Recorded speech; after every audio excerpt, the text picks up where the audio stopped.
Every season, there's always a bunch of players who many believe will have a breakout year. But at the same time, it's hard to predict when that breakout season will happen, if it ever happens at all. Sometimes players we expect to break out just never do. In this video, we're going to take a look at 6 NBA players with something to prove in the 2018-19 season.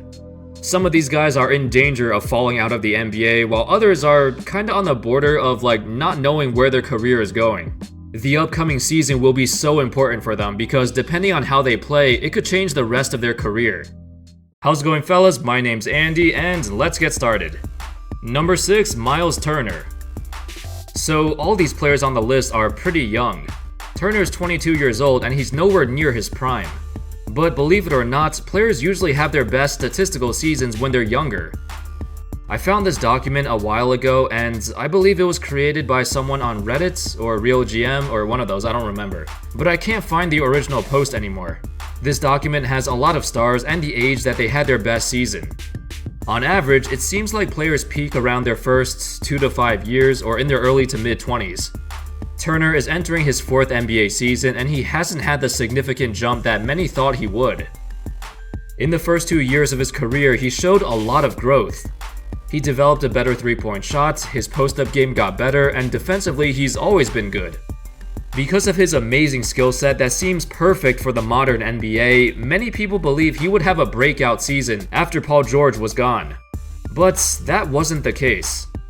Yeah, he was injured in the beginning of the year, and when he got back, he was the same player as before and didn't take over the team as expected. Statistically, he was even worse than his second season, and he's arguably not even the best young center on his own team. Sabonis looks like the better all-around scorer and playmaker, although Turner is still way better on defense.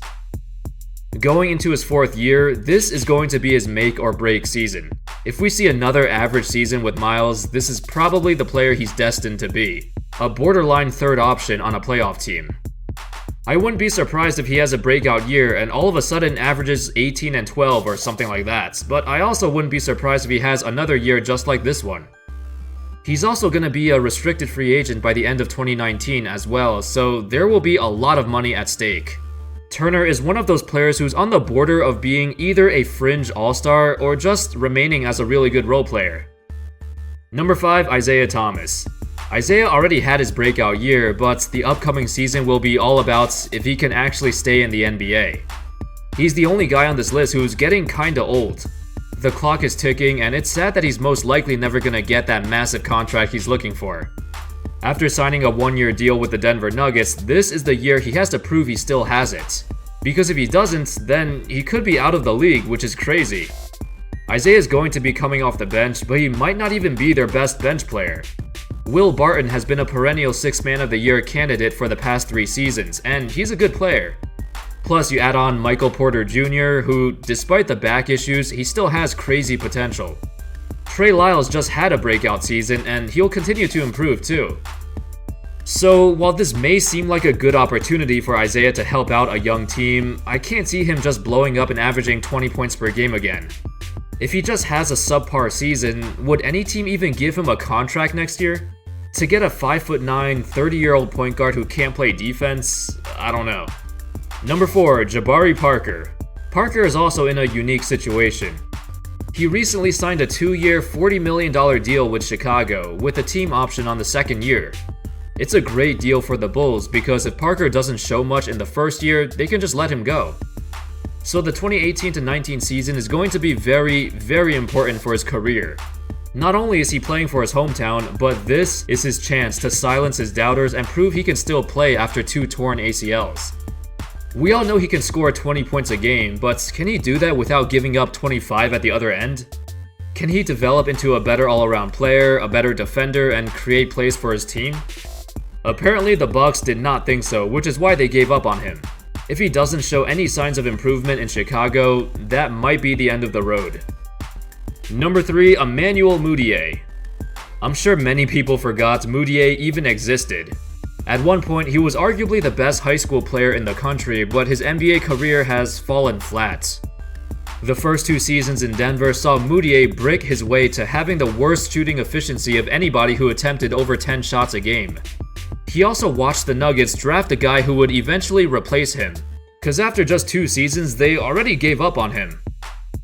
After getting traded to the Knicks, he has to share minutes with another young point guard, Frank Ntilikina.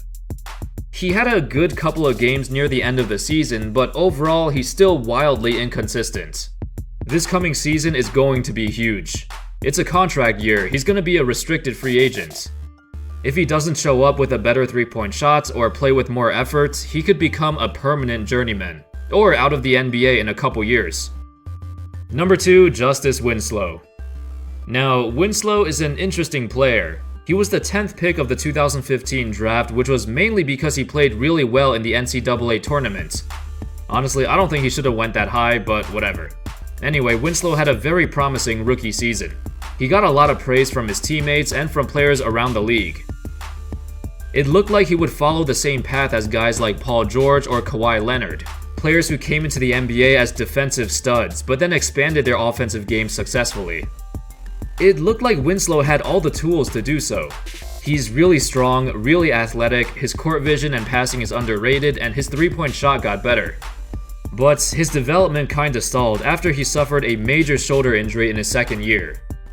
His third season was not spectacular, but it was a rehab year, he was still getting used to things. Now entering his 4th season and being fully healthy, it's time to see what he can do. Will we see that huge leap in his offensive game, or is he gonna stay in the same mold as guys like Tony Allen or Andre Robertson? Number 1, Andrew Wiggins. Yes, Wiggins has gotten paid a lot. The Wolves gave him that huge $150 million extension because they were betting that Wiggins would develop into an all-star. After the most underwhelming season of his career where he put up his lowest averages since his rookie season, he has to bounce back. He has to, cause if he doesn't, well, I don't know. The thing is, Wiggins has never had that aggressive personality. He's described as being a low-key, laid-back guy and doesn't have the mindset to become great. Even Jimmy Butler called him out before on his work ethic. I'm still hoping he can bounce back and get better, like improving his shot selection or defense or passing or shooting in general. But I just don't think it's gonna happen. He's gonna be in the NBA for a long time, just not as the star we envisioned. And that's all, folks. Let me know your thoughts on these players I talked about. Do you agree or disagree with my evaluations? Hope you enjoyed the video, thanks for watching, and as always, I'll see you next time. Peace.